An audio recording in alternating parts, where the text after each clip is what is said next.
entendre leur voix. Et c'est ça l'objectif de cette collaboration et de ce projet qui, ce soir, se termine en beauté, je l'espère. Alors, ce projet, c'est 7 écoles bruxelloises. C'est l'Institut des Dames de Marie, c'est l'Athénée royal Alfred Verwey, c'est le Collège Val-Duchesse, c'est l'Institut Franz Fischer, c'est l'Athénée royal Jean Absil, c'est Edmond Peters et c'est le Collège Roi-Baudouin. Les 7 classes de ces 7 écoles ont vécu une animation en classe, une animation interscolaire où ils ont pu tous et toutes se rencontrer. Et puis, certains et certaines ont passé des épreuves de sélection sur base volontaire et elles se sont inscrites par binôme pour pouvoir participer et être ici ce soir. Et ce soir, vous allez voir 6 binômes qui ont été retenus lors de cette épreuve de qualification. Donc ce soir, c'est 3 joutes verbales. Pour ceux et celles qui ne savent pas ce que c'est qu'une joute verbale, laissez-moi vous réexpliquer un peu les règles. Alors, les équipes ont reçu une question à laquelle ils ont reçu une position. Ils vont devoir soit répondre pour et vous convaincre de la véracité de cette réponse en disant oui, c'est comme ça que ça se passe, ou bien ils ont reçu le contre et ils vont devoir vous convaincre à l'inverse que non, cette question, on ne peut pas y répondre oui. Ce soir, vous allez voir 3 questions, 6 binômes. Et ces binômes, ils ne sont pas là juste pour vous parler, il y a un petit objectif derrière, ils ont envie de gagner, ils ont envie d'être récompensés pour leurs textes, pour leurs mots, pour la manière dont ils ont mis en forme leurs idées. Et pour ça, nous avons un jury d'exception. Laissez-moi vous les présenter. C'est bon ? Elle est directrice d'Infort Jeune Bruxelles. Pour elle, écouter la jeunesse et comprendre leurs besoins, c'est primordial. Ce soir, elle sera servie. C'est avec une oreille attentive et bienveillante qu'elle prêtera attention à chacun des mots prononcés. Mélanie rigole. Je t'invite à venir te présenter, enfin te montrer. Alors, pour toi, tu peux me rejoindre carrément sur l'estrade. Alors, pour toi, à quoi est-ce que tu vas faire attention ce soir quand tu vas écouter les jeunes jouter ? Alors déjà, je suis très contente d'avoir été invitée aujourd'hui et je suis très enthousiaste à l'idée de voir beaucoup de jeunes rassemblés comme ça dans le Parlement. C'est toujours un plaisir en tout cas de voir la jeunesse s'engager. À quoi je vais faire attention ? Alors, c'est un exercice qui est nouveau pour moi, donc j'attends d'être surprise, de découvrir des choses. Moi, je fais très attention aux mots, au choix des mots dans les discussions, au non-verbal et alors aussi à la capacité qu'ont mes interlocuteurs à s'ancrer et à vraiment occuper l'espace pour faire passer leurs idées. Donc, bonne chance à tous. Merci beaucoup. Le second membre du jury a plus d'une flèche à son arc et porte plusieurs casquettes. Il se bouge pour tout réfléchir, créer autour des questions environnementales.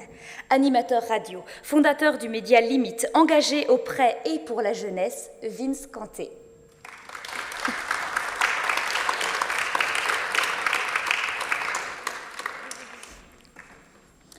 Alors toi, Vince, qui pousse les jeunes à parler et à réfléchir, à quoi est-ce que tu vas faire attention ce soir ?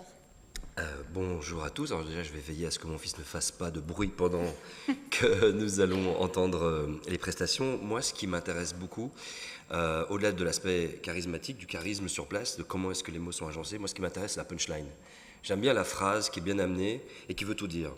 Donc parfois, une simple punchline vaut mieux qu'un long discours et je vais essayer de faire très attention à cet élément-là. Et merci de m'accueillir aujourd'hui. J'espère que je vais être bon dans l'exercice. Avec grand plaisir, on l'espère aussi. Elle est lauréate du concours d'éloquence réciproque. Engagée dans la vie comme dans les mots, Inès Medabi écrit, clame, valse à travers des discours où poésie et révolte sont partenaires. Ce soir, elle nous fait l'honneur de prendre place dans ce jury.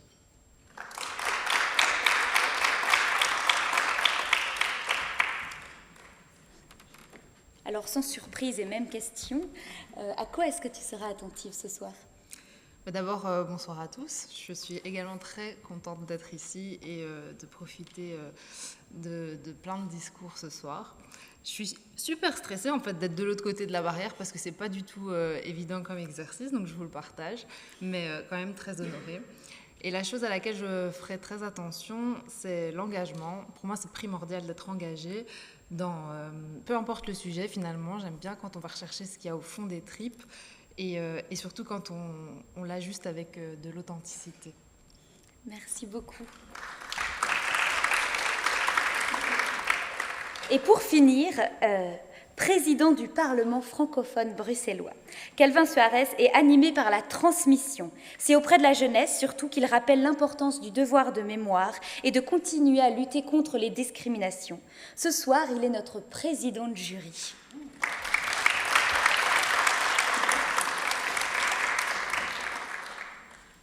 Bonsoir. Bonsoir. À quoi est-ce que tu seras attentif ce soir ? Je pense que tout le monde connaît la phrase qui dit « Tout ce qui se conçoit bien s'énonce clairement et les mots pour le dire arrivent aisément ». Je vais faire attention à la richesse de l'argumentation, à l'authenticité, à l'originalité, à la manière dont on porte ce qu'on dit. Et donc l'ancrage est très important, mais aussi la manière dont on le porte, dont on retient l'attention. Et c'est parce qu'on retient l'attention que les mots que l'on dit s'ancrent dans la tête des gens. Voilà ce à quoi je veux faire attention. Merci beaucoup. On peut tous et toutes les applaudir encore une fois pour la tâche difficile qu'ils ont et qu'elles ont à accomplir ce soir. Mais vous aussi, ce soir, on vous a donné l'opportunité de faire porter votre voix et de vous aussi avoir une part, quelque part, dans cette décision. Vous avez reçu des petits papiers et dans un sac, un bic qui vous permettra de voter pour vous aussi le duo qui vous aura le plus convaincu, qui pour vous mérite de gagner ou de remporter un prix ce soir. À la fin de toutes les joutes, il y aura un bac dans lequel vous pourrez glisser votre petit bulletin de vote parce que vous aussi, vous êtes jury parmi nous ce soir. Je pense que j'ai tout dit. Donc on va accueillir les premières jouteuses. Et c'est à la question « Faut-il être fou pour se présenter aux élections ?» que Chani et Lilo vont répondre pour. Je vous demande de les applaudir pour leur donner toute la force. Okay. Et de mon côté, je leur cède ma place. On commence direct.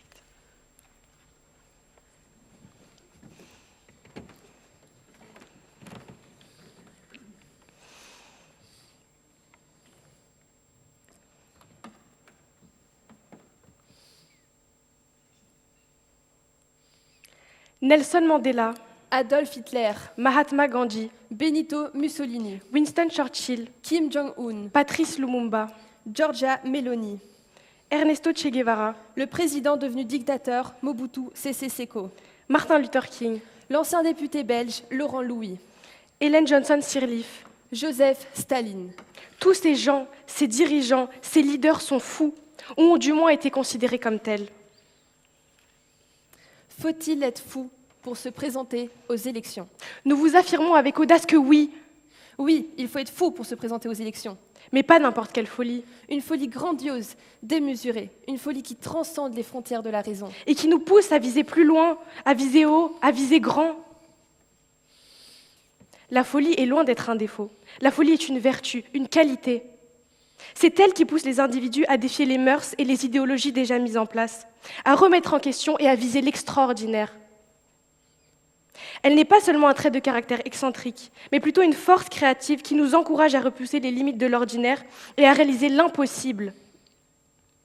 La folie est l'étincelle qui alimente l'ambition, l'imagination et l'innovation. C'est grâce à la folie que des révolutions sociales, politiques et scientifiques ont pu voir le jour, transformant ainsi le cours de l'histoire. Je vous invite à penser à tous ces leaders qui ont marqué l'histoire, des hommes et des femmes qui ont eu le courage de se dresser contre l'ordre établi et de poursuivre leurs idéaux malgré le fait de remettre en question les normes sociales, parfois au péril de leur vie. Des personnalités comme Gandhi, Martin Luther King ou Nelson Mandela, qui ont changé la vision de toutes les générations, car leur folie était bravoure, courage. Leur folie était osée, leur folie était unique. D'un autre côté, il est indéniable que certains candidats aient poussé cette folie trop loin. Car oui, la folie est une nécessité dans le monde politique, mais l'abus de folie peut conduire à la démence. Il est inutile de répéter les nombreux noms des partisans de l'extrême déjà cités, mais ne venez pas croire que cela n'existe plus. Regardez vers la Centrafrique, la Corée du Nord, la Russie, le Venezuela, la Chine ou encore l'Argentine qui fait débat ces derniers temps. Ces dirigeants et candidats ont démontré que la folie peut conduire à des politiques impitoyables et même cruelles. Ils se sont noyés dans la folie, et cette folie les a aveuglés. Nous ne pouvons ignorer la présence actuelle de la folie en politique. Des candidats autoritaires, et toujours plus dans l'extrême, voient le jour. Des gens qui manipulent la vérité, ont soif de pouvoir, mettent en danger la démocratie ou même la liberté d'un peuple. Leur folie les rend sourds, les pousse à des actions impulsives et même à des actes de cruauté sans nom. Lilo, tu m'écoutes ? Ouais, pardon, mais en fait, Chani, je me demandais, en vrai, est-ce qu'il faut vraiment être fou pour se présenter aux élections ? Enfin, non. Enfin, peut-être un petit peu, mais par exemple pour des élections communales ou même pour devenir délégué de classe, la folie n'est pas vraiment nécessaire. La folie, c'est plus le moteur qui guide les gens à se présenter. Peut-être faut-il un peu de folie, c'est vrai, mais est-elle obligatoire ? Est-ce qu'elle est vraiment nécessaire, Chani ? Mais enfin, Lilo, déjà, en ce qui concerne la présentation à des élections présidentielles, ou alors se présenter pour intégrer une grande fédération, sans folie, c'est impossible. Et quelle que soit la nature de cette folie, il en faut. Elle est nécessaire et même indispensable. Alors oui, il faut être fou pour se présenter aux élections. Et cette folie peut être quelquefois clairvoyante, Malveillante, courageuse, aveuglante, brillante, obscure, imaginative. stérile. Finalement, la folie, ce n'est pas un obstacle ou encore une maladie mentale. La folie est une caractéristique modulable. La folie est une force, Mais gardez à l'esprit que la folie est un allié redoutable. mais peut devenir un ennemi effroyable. Alors je vous parle à tous et à tous. Osez rêver grand. Osez vous présenter aux élections. Osons être fous.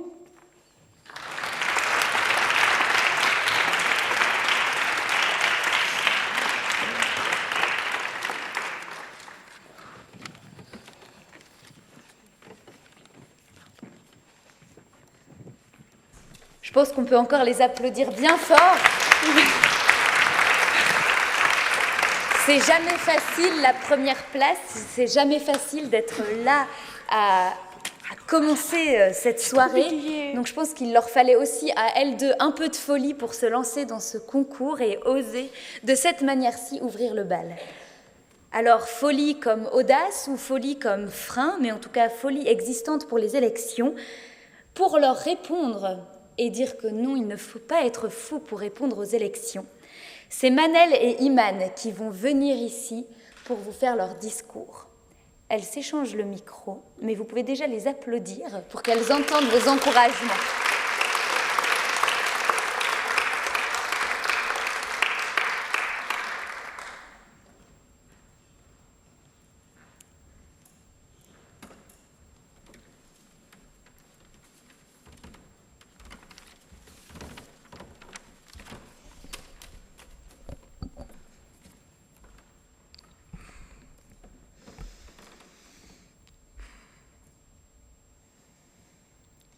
Faut-il être fou pour se présenter aux élections? Non. Alors, que faut-il pour le faire? Primo, être belge ou ressortissant d'un État membre de l'Union européenne. Deuxio, avoir 18 ans. Tertio, être inscrit au registre national de la commune où l'on est candidat. Quattro, jouir de ses droits civiques et politiques. Mais du coup, il ne faut pas être fou pour le faire? Non. Ok, merci.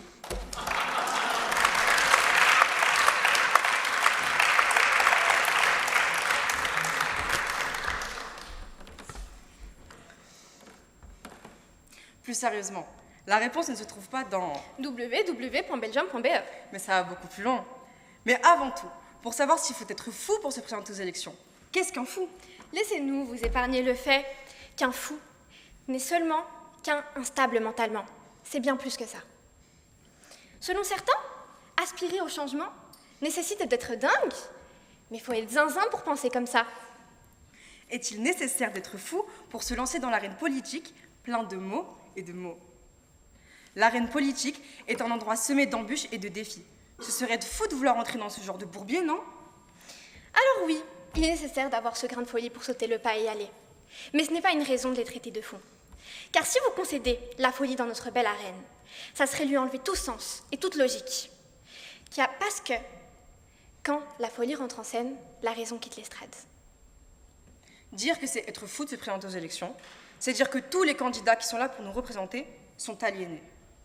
C'est les mettre dans une salle fermée qui ne motivera personne à y entrer. Ça ne poussera pas la génération future à participer, à façonner notre société. Ceux qu'on a traités de fous, Simone Veil, qui a lutté pour l'avortement, Galilée, qui a prouvé que la Terre était ronde, Malala, qui a lutté pour l'éducation des filles en Inde, eux sont de parfaits exemples pour nous montrer que quoi qu'on fasse, il y aura toujours des gens pour nous considérer comme fous. Parlez et on dira que vous êtes fous. Osez et on dira que vous êtes fous. Présentez-vous et on dira que vous êtes fous. En fait, quand on y pense, se présenter aux élections, c'est comme participer à un marathon. Pour pouvoir faire face à cette ligne de départ, il nous faudra être préparé comme jamais. Personne n'ira jusqu'au bout sans entraînement, comme personne ne peut se présenter aux élections sans s'être engagé et préparé. Un coureur doit faire face à une tempête de pression médiatique. Un coureur doit être préparé à chaque obstacle qu'il est susceptible de rencontrer sur sa route. Un coureur doit pouvoir accepter tout le temps qu'il sacrifie pour sa course. Vous dites que les élections sont réservées aux déréglés. Mais nous, on vous dit que l'indispensable pour y participer, c'est d'avoir les ressources, les moyens et la patience. Le fou parle pour parler, tandis que le sage parle parce qu'il a quelque chose à apporter. Le but des élections, c'est de convaincre un certain public afin qu'ils choisissent les représentants qui sauront les écouter. Le programme d'un sage est basé sur l'expérience, avec des ressources et en prenant en compte les enjeux et les besoins des citoyens. Alors que le programme d'un fou, malgré le fait qu'il soit peut-être déterminé et animé par sa passion, aura un programme rempli de fourberies et de doutes, qui ne mènera pas en bien la société, mais qui aura pour unique but de remplir leur satisfaction et leurs fantasmes. La vraie folie n'est pas de se présenter, mais c'est d'avoir les ressources pour le faire et de ne pas le faire, sous prétexte qu'il y a d'autres personnes qui pourront bien le faire à notre place. Se présenter aux élections, ce n'est pas être fou. C'est plutôt un acte de responsabilité civique, engageant et gratifiant. Un acte de bravoure qui fera de des personnes courageuses, prêtes à faire face aux défis, quels qu'ils soient. Un acte qu'on doit pouvoir voir et présenter comme noble et courageux. Finalement, ça sera le chemin parcouru qui pourra nous rendre cinglés. Ce sont nos actions, nos engagements qui détermineront si nous représentons un bon avenir pour notre société. Ce sont les actions, les paroles qui définiront tout. Cette idée qui déterminera si un jour la place de gagnant sera votre. La réelle folie se déclare ainsi, pas par une action de bonne volonté, mais par les moyens d'y parvenir. Éperdu de raison et de victoire, ce sentier en rendra fou plus d'un. Paraître aux élections, c'est recevoir une arme, et c'est la façon dont vous la manierez qui définiront si vous êtes fou ou non. Notre belle Belgique, on pourrait dire que tous nos ministres sont complètement farfelus. Certes, leurs idées peuvent paraître folles, mais si ces personnes-là étaient réellement délirantes, notre société ne tiendrait pas en place. Parfois, il se peut que la passion prenne le dessus, que le bien de notre société soit mis à l'écart. Tout ça parce que l'humain aime avoir raison, et on le sait. Est-ce qu'on ne serait pas en train de critiquer les personnes qui font en sorte que notre peuple ne vire pas à l'anarchie? Fou ou non, les élections, ça concerne tout le monde. Peu importe la manière que vous emploierez. Peu importe ce que vous direz. Se présenter aux élections ne demande pas de la folie, mais bien du courage et de la détermination. Au final, les personnes qui ne sont pas saines d'esprit n'ont pas leur place dans cette arène. À ne pas confondre avec le fait d'être fou comme passionné. La passion a sa place dans la politique tant qu'elle n'étouffe pas la raison. La lucidité et la clairvoyance sont les valeurs et les vraies qualités qui font d'un candidat un candidat sensé. Et n'oubliez pas que l'émotion est l'inverse du bon sens. La passion a ses raisons, mais elle doit être motivée par l'envie ardente du candidat d'aider notre nation. Parce qu'après tout, le plaisir et le bonheur des fous. Le bonheur et le plaisir des sages. Merci de nous avoir écoutés.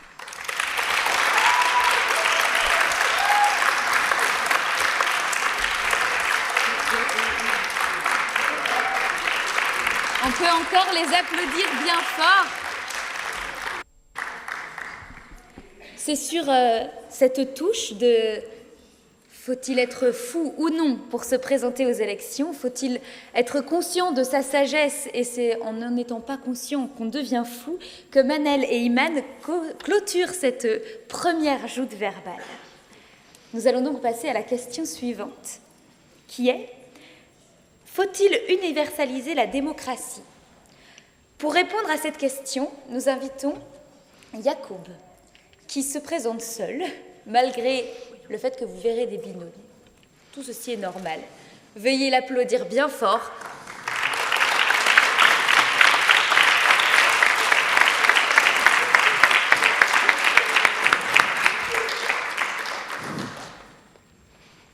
Je lui laisse la place.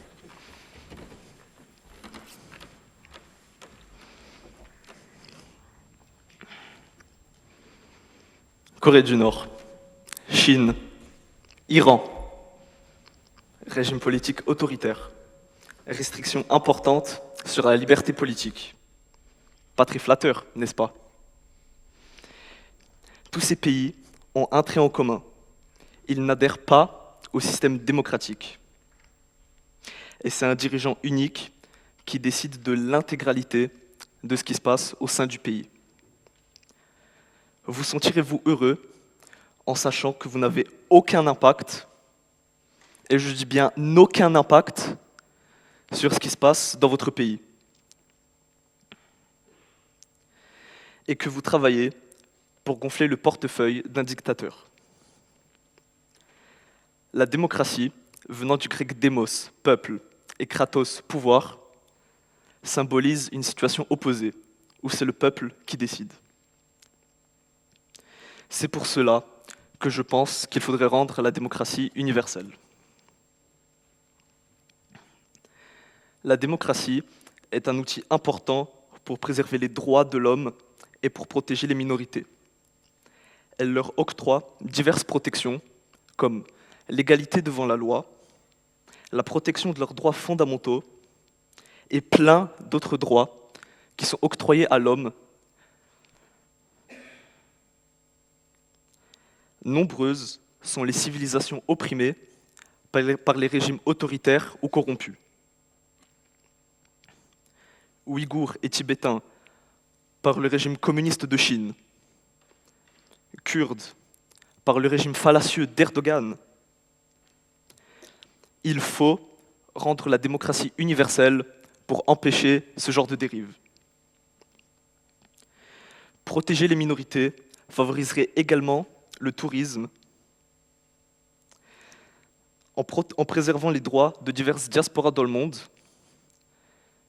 et personne n'a envie d'aller dans un pays où sa civilisation est opprimée. Le système démocratique permet également d'instaurer une certaine légitimité dans le gouvernement dirigeant. Prenons l'exemple d'un régime autoritaire dans lequel on devient dirigeant en ayant des pouvoirs et des contacts, et non pas l'appui du peuple et donc de la majorité. Penserez-vous que cette personne mérite d'être à ce poste, qu'elle mérite de diriger et de représenter votre peuple? Je ne crois pas. C'est le cas parce qu'il n'a pas cette légitimité. Celle-ci, dans une démocratie, repose sur le fait que les citoyens ont eu l'opportunité d'exprimer leurs opinions en participant au processus électoral par le biais du vote. Les décisions prises par un gouvernement démocratique sont généralement mieux perçues par la population, même si elles ne sont pas toutes populaires par la majorité. Cette acceptation contribue à renforcer la stabilité politique et sociale dans un pays. En bref, une démocratie sert à établir un contrat social solide entre les représentants élus et leur peuple. Cela renforce la confiance entre les citoyens et leur gouvernement, ce qui est essentiel pour maintenir la cohésion sociale et politique à long terme. Parce qu'après tout, qui voudrait vivre dans un pays où parler politique est encore plus tabou que ce qu'il est maintenant? La démocratie est un véritable contrepoids face à l'autoritarisme en limitant les droits des dirigeants et en séparant pouvoir législatif, judiciaire et exécutif. Maintenant, vous me direz que certains pays sont des démocraties, mais ne sont pas mieux que certains régimes autoritaires. Mais, je cite Alfred Emmanuel Smith, « Tous les méfaits de la démocratie sont remédiables par davantage de démocratie. » Par exemple, en Russie, la séparation des pouvoirs est mal conçue, menant à des dérives comme le régime de Vladimir Poutine. Selon la volonté de Boris Eltsine, premier dirigeant de la Russie, les pouvoirs attribués au président dans la Constitution sont bien supérieurs à ceux du Parlement. Il peut notamment dissoudre ce dernier. Vous vous rendez compte qu'un président puisse avoir autant de facilité à dissoudre le pouvoir législatif? Le président russe utilise ces failles qui pouvaient être facilement évitées s'il y avait plus de volonté, s'il y avait plus de volonté démocratique, s'il y avait plus de volonté démocratique chez le premier dirigeant russe. J'admets que la démocratie a ses failles, mais comme tout système démocratique. Donc, quitte à choisir, autant prendre celui qui offre le plus de droits et le plus de liberté. La démocratie favorise la liberté d'expression, des idées et des opinions, encourageant ainsi l'innovation, la créativité et le progrès social. Pensez-vous que le siècle des Lumières aurait eu lieu si le monde ne voulait pas la démocratie? Lors de cette période, les philosophes et les intellectuels échangent leurs idées pour contribuer au progrès de la science. Le thermomètre à mercure de Daniel Fahrenheit, ou la montgolfière des frères Montgolfier. Aucune de ces inventions ne serait née sans cette envie de démocratie. Depuis la découverte des textes anciens d'Aristote au IIe siècle, passant à l'imprimerie de Gutenberg en 1453, pour arriver à la Révolution française, point de bascule qui marque le début des premières démocraties. Je suis polonais, né en Pologne, et avec le peu de temps que j'ai vécu dans mon pays natal, j'ai pu constater les ravages du joug communiste qui se ressentaient encore même dans les années 2010. Pour avoir vécu dans une société post-communiste et non démocratique, je pense que nous devons universaliser la démocratie pour éviter que d'autres souffrent, comme mes ancêtres l'ont fait. Merci beaucoup de m'avoir écouté.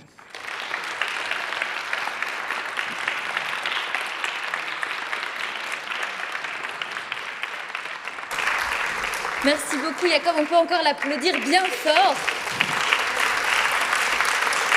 Pour à lui seul avoir répondu à la question « Oui, il faut universaliser la démocratie, malgré ses failles, continuons parce que, comme il le cite, plus de démocratie pour vaincre les failles de la démocratie. Et donc allons toujours plus, en ayant conscience de l'histoire et de tout ce qu'elle peut nous apprendre aussi sur les régimes politiques. Pour contrer l'argumentaire de Yacoub, c'est un nouveau binôme que j'appelle. Donc, comme je vous l'ai dit au début de cette présentation, il y a 7 écoles qui ont participé au projet. Certaines sont encore représentées ce soir. Et je vous mets au défi, si vous vous en rappelez, d'essayer de trouver parmi tous ces binômes, est-ce que tous et toutes sont issus de la même école? Est-ce que certains viennent de telle école, certains viennent d'autres? Est-ce que finalement, quand on leur donne la parole, est-ce qu'on sent encore toutes ces différences? C'est aussi la question qui existe ce soir quand ce genre de projet existe et ce genre d'événement interscolaire voit le jour. Alors, Alpha et Amine, contre, non, il ne faut pas universaliser la démocratie. Vous pouvez les applaudir bien fort.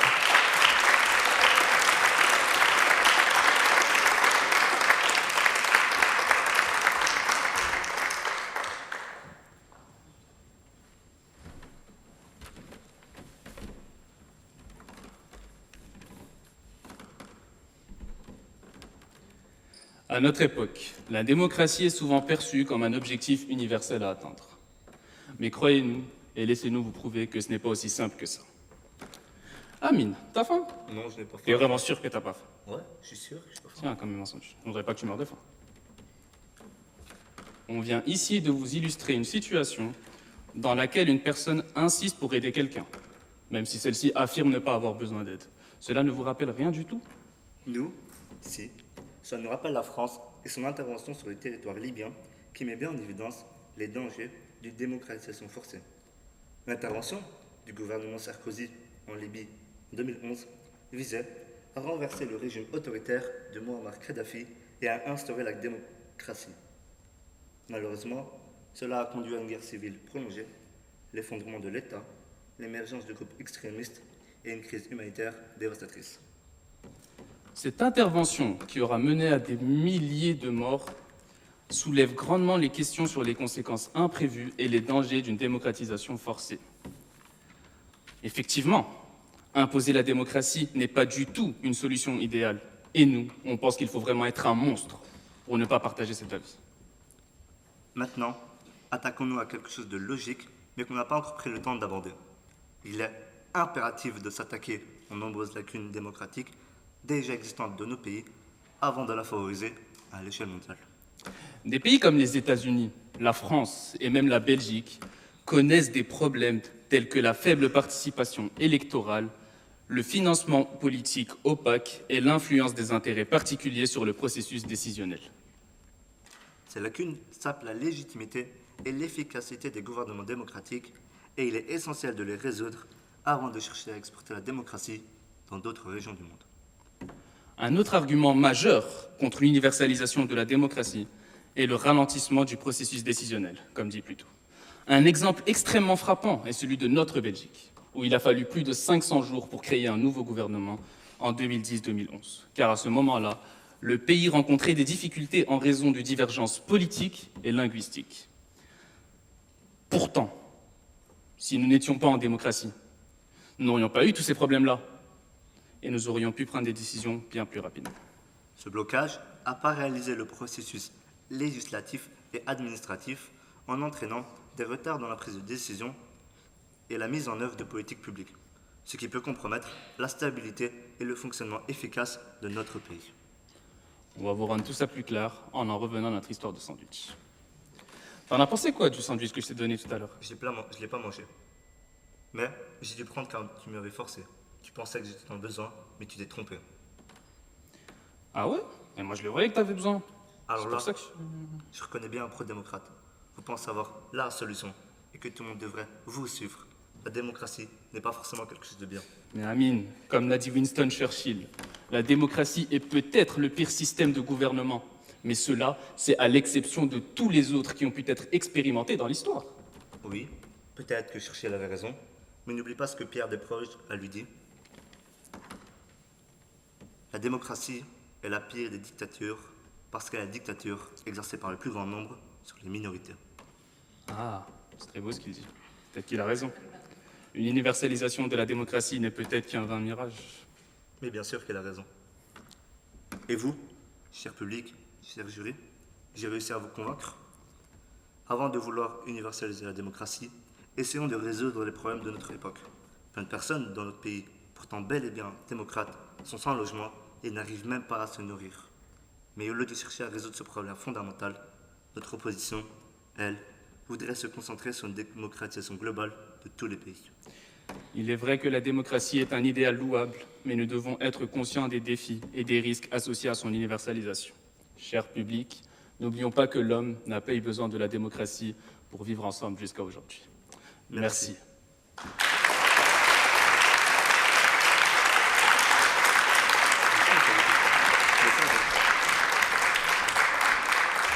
Merci Alpha et Amine pour ce rappel des dangers de l'obligation à tout prix, de la fausse aide, de cette perception du besoin qui n'en est pas un, et de nous remettre aussi ici l'importance de faire attention à ceux et celles qui sont discriminés, peut-être lorsqu'on pense avoir la solution. C'est ainsi que se clôture notre deuxième joute. Nous allons donc passer à notre dernière joute, qui concerne également un sujet très actuel. Le vote de la jeunesse a-t-il un sens? Pour répondre à cette question par la positive, Ryan et Nicolas sont attendus dans l'hémicycle. On peut les applaudir bien fort.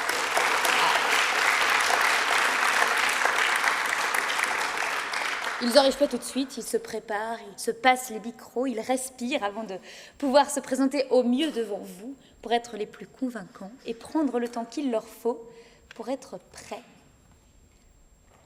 Donc n'oubliez pas, j'espère que vous prenez note, le public, pour savoir pour qui voter, que vous avez bien noté tous les arguments les plus convaincants, que vous avez peut-être déjà une idée et que vous êtes prêts à vous laisser surprendre par les 2 derniers binômes qui vont arriver. Non, ce n'est tout. Alors, je me demande bien ce qui se passe, mais ils arrivent. Ouais, on me fait des petits signes, mais on me dit oui, 1 minute, 2 minutes. C'est le temps de respirer, c'est le temps de... Peut-être vous pouvez discuter entre vous. Ah non, ils sont là. Allez, hop là. Ne discutez plus. Nicolas et Ryan.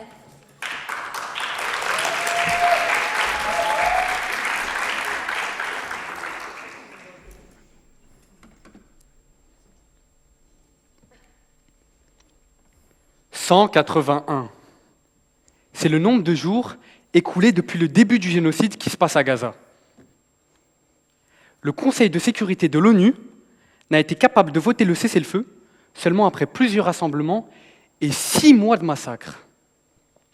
Restreint par un principe de droit de veto, arbitrairement donné à une poignée de puissance coloniale, l'ONU n'a aucune main mise sur les actions du gouvernement israélien, là où elle pense pourtant les toucher du bout des doigts. Les Britanniques avaient-ils senti l'odeur nauséabonde des conséquences du Brexit? Les élections successives de Poutine ont-elles déjà expérimenté le goût amer de la défaite? Le monde a-t-il vu venir le chaos après l'élection de Trump? Souvent, on se demande si le vote a un sens. Et si oui, lequel? J'ai déjà évoqué 4 des sens physiques du vote, et sans parler de celui de la jeunesse. Mais avez-vous déjà ouï dire de l'obligation du vote à partir de 16 ans aux élections européennes? Le vote des jeunes de 16 ans a-t-il un sens? Le vote de la jeunesse a-t-il un sens? Mais la jeunesse, c'est quoi? Même si nous naissons tous jeunes, ça ne veut pas dire que nous le restons tous le même temps.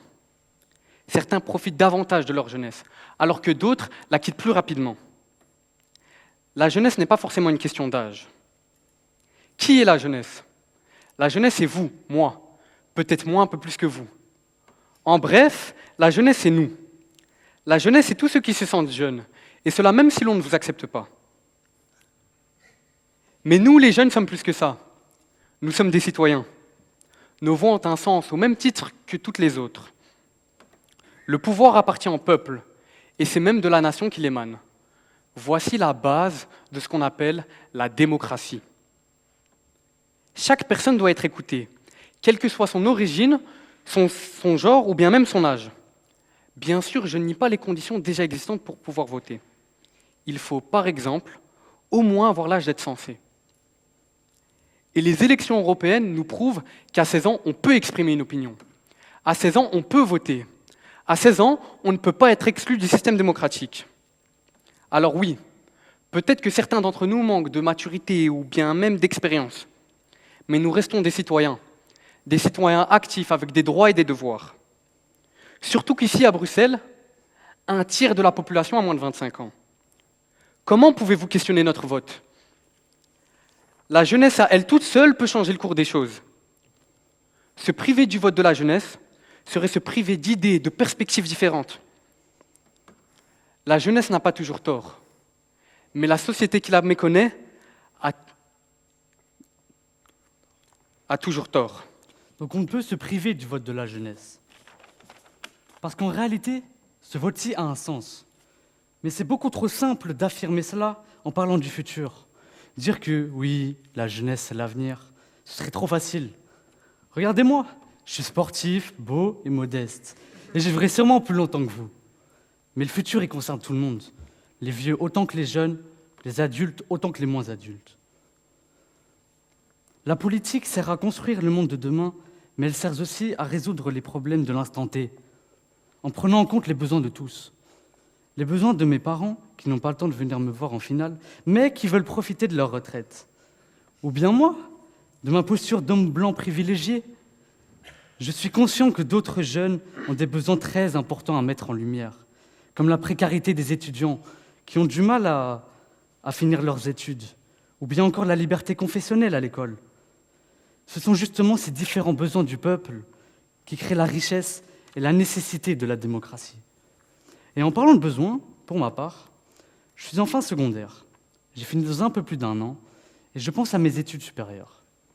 Je m'attends déjà à ce que ce soit compliqué, surtout qu'on m'a récemment parlé d'une nouvelle réforme, celle du décret paysage. Et honnêtement, j'ai essayé de me renseigner, mais je ne comprends rien du tout. C'est trop complexe pour moi. Mais en clair, cette réforme, c'est une vraie erreur qui énerve tous les étudiants. Et tout ce qu'on peut retenir, c'est que le monde politique ne comprend pas nos réels besoins et préfère agir sans nous demander notre avis. Et attendez, qui connaît mieux les besoins de la jeunesse que la jeunesse elle-même? Le plus grave est que 90% des jeunes n'ont pas confiance en la politique. Leur vote peut avoir plusieurs directions, des idées différentes, et c'est ce qui fait sa richesse. En revanche, ce pourcentage qui représente la quasi-totalité des jeunes prouve que la jeunesse n'a qu'un seul et unique sens, c'est de confronter le monde politique, d'en être à contresens. Les jeunes sont mécontents, pire, insouciants. En gros, nous les jeunes, votons trop souvent blanc. Mais revenons-en à la nature du problème. La politique, c'est trop compliqué.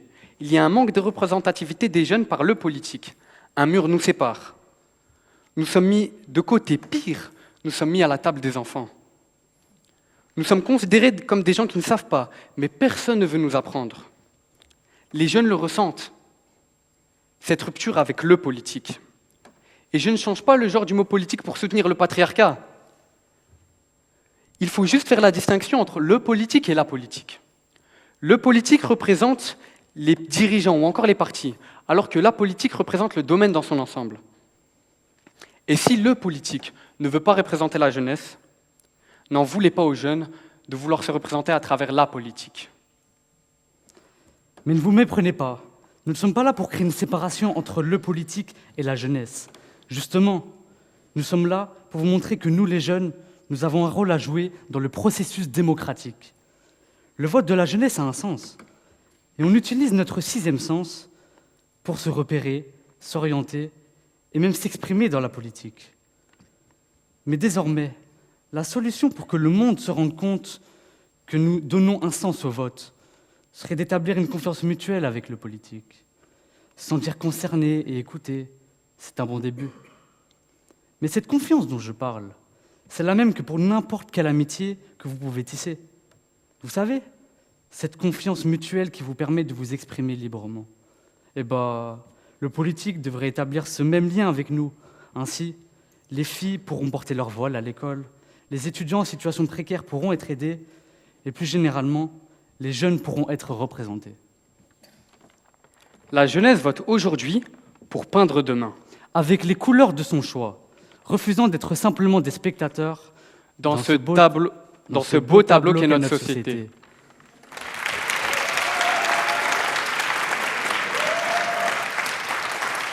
Merci beaucoup. Merci Ryan et Nicolas. On peut encore les applaudir bien fort le temps qu'ils sortent et qu'ils sentent ce que c'est d'être applaudi. Merci à eux pour ce rappel qu'en fait on est tous et toutes jeunes, quel que soit notre âge, que la jeunesse n'est qu'un état d'esprit, mais aussi pour leurs paroles fortes et leur voix portée, eux qui représentent quand même la jeunesse, d'avoir osé être là ce soir et oser prendre la parole par rapport à toutes leurs inquiétudes et leurs envies. Pour clôturer cette soirée, elles ont le rôle difficile d'être les dernières à prendre la parole, et donc celles qui vont vous laisser ce petit goût de fin. Mais pour leur répondre et leur dire que non, le vote de la jeunesse n'a pas de sens, vous pouvez applaudir Elisabeth et Élise.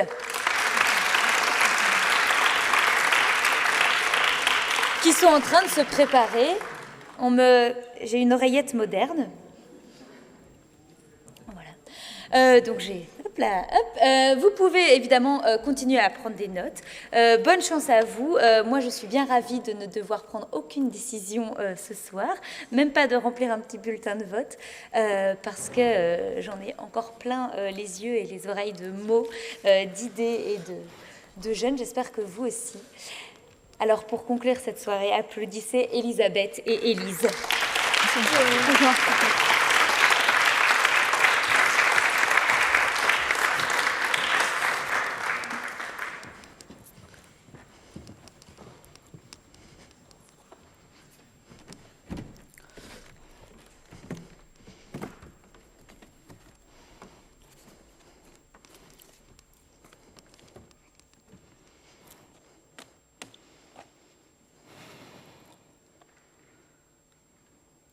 Politique, jeunesse.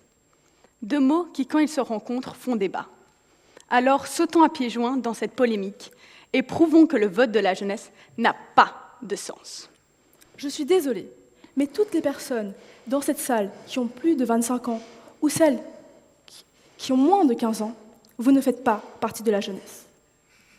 Eh bien oui, la jeunesse est réservée à une tranche d'âge de la société bien précise. Ne vous inquiétez pas. Vous êtes ou vous allez passer par là. La jeunesse, c'est celle qui commence à avoir conscience du monde qui l'entoure, qui commence à avoir des responsabilités.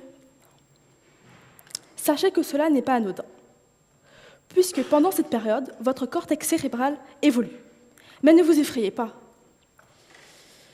Ce changement veut seulement dire que vous allez acquérir une capacité de raisonnement. Un vieux monsieur, à barbe blanche, descend par ta cheminée pour te donner des cadeaux. Tu vas pas l'attendre impatiemment. Tu sais très bien que son gros ventre ne passera pas par la toute petite cheminée. Également une capacité de planification. Mes parents, aujourd'hui, ne savent pas quand j'ai un rendez-vous chez le médecin. C'est moi qui dois le leur rappeler. Ou encore une capacité de communication sociale. C'est aussi se rendre compte que des remarques sur notre poids ou notre origine n'étaient pas si gentilles que ça. Ouais, c'était plutôt marrant, non?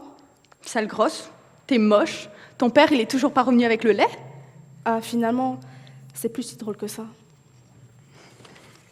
Mais ce n'est pas parce que notre cortex cérébral se développe que l'on est immunisé par la manipulation. Rouge, bleu, jaune, orange, la couleur que tes parents choisissent devient souvent la tienne. Tes parents, tes exemples, n'auraient jamais tort. Bien sûr que non. Alors, leur couleur sera ma couleur. Mais ce n'est pas possible d'éduquer ses enfants sans subjectivité. Quand vos parents parlent politique, ils donnent leur avis, je vous l'assure.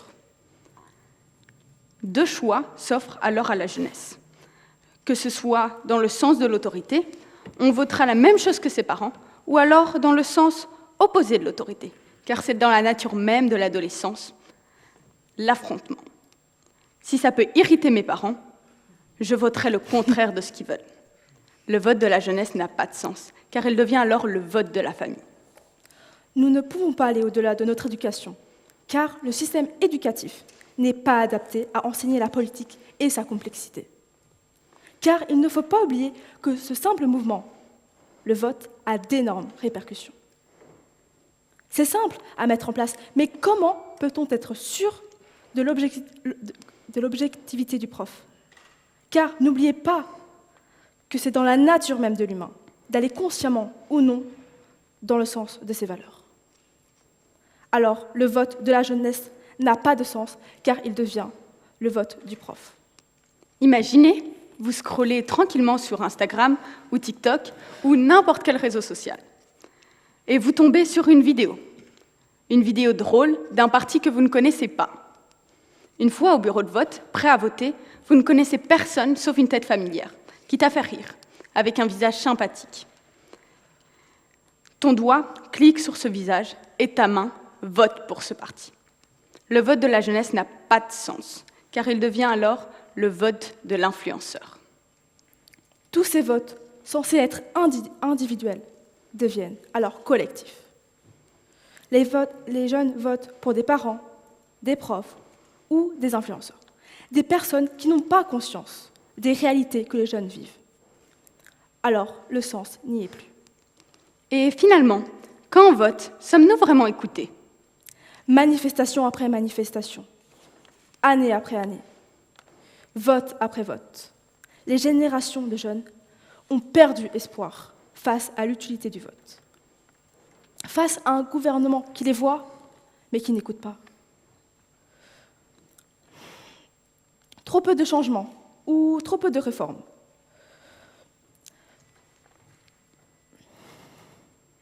L'espoir apporté par la présence de jeunes dans nos partis a vite disparu.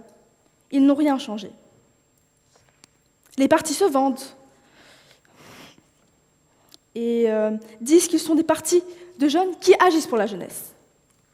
Les partis politiques leur ont promis monde et merveille, et ils n'ont que récolté des piqûres d'abeilles. Déçus.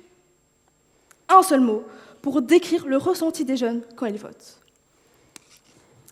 Le vote de la jeunesse devient alors un vote absurde. Demander à ce qu'un mur qui gêne le passage soit détruit, c'est facile. Par contre, avant qu'on t'écoute, débat, revoie, réforme, vote, le palais de justice risque d'être rénové. Alors, il vaut mieux directement venir avec son marteau, sa masse, ses mains, et le mur tombera. Le vote de la jeunesse a-t-il un sens? Il y a le sens qui est la logique, et il y a le sens qui est la direction. Le vote de la jeunesse a-t-il une direction? Au sein même du pays, la Belgique, on constate que la jeunesse est dispersée. Elle part dans toutes les directions. La plupart de la jeunesse flamande se tourne vers l'extrême droite. Et la plupart de la jeunesse wallonne et bruxelloise se tourne vers l'extrême gauche. Le vote de la jeunesse est multidirectionnel, va à contresens, prend des tournants, loupe des sorties. Nous ne votons pas un côté politique particulier. Je vote NVA. Je vote PS. Je n'aime pas ses opinions politiques. Moi non plus. Mais c'est pas pour ça qu'on ne sera plus amis après. C'est ce qu'elle croit. Une coalition de jeunes rendrait le monde bien plus simple. Mais nous vivons dans un monde complexe, diversifié. Nous sommes les enfants de ce monde. Des réalités différentes, des écoles différentes, des quartiers différents. Comment voulez-vous que le vote ait un sens? Alors ce mouvement, si simple, avec des répercussions et des responsabilités énormes, qu'est le vote, n'a pas de sens pour la jeunesse. Le vote est sans dessus-dessous.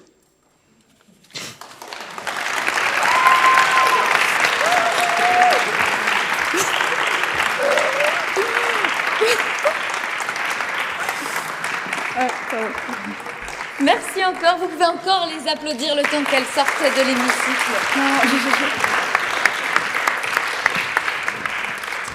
Donc ça y est, c'est fini. Il est temps maintenant d'inviter le jury à aller délibérer et d'avoir cette tâche ardue qu'est de choisir parmi les 6 binômes que vous avez vus celui qui remportera cette soirée et ce concours. Mais vous aussi, en sortant, il y aura une petite caisse qu'on vous indiquera dans laquelle vous pourrez glisser votre bulletin de vote. Donc, faites la décision ici. Alors, j'invite, vous pouvez vous lever et rejoindre Monia pour aller délibérer.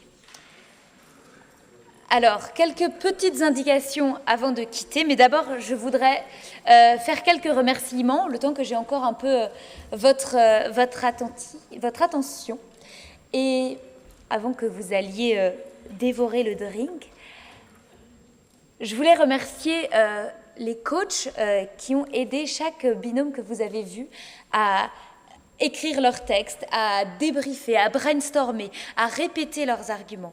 Les ambassadeurs, c'est ça aussi, c'est un accompagnement jusqu'ici, jusqu'au moment où ils sont ici devant le pupitre. Leur investissement a été énorme. Depuis 2 semaines, ils sont là avec les jeunes, à les aider, à les faire répéter. Donc j'aimerais bien un tonnerre d'applaudissements pour eux et pour elles.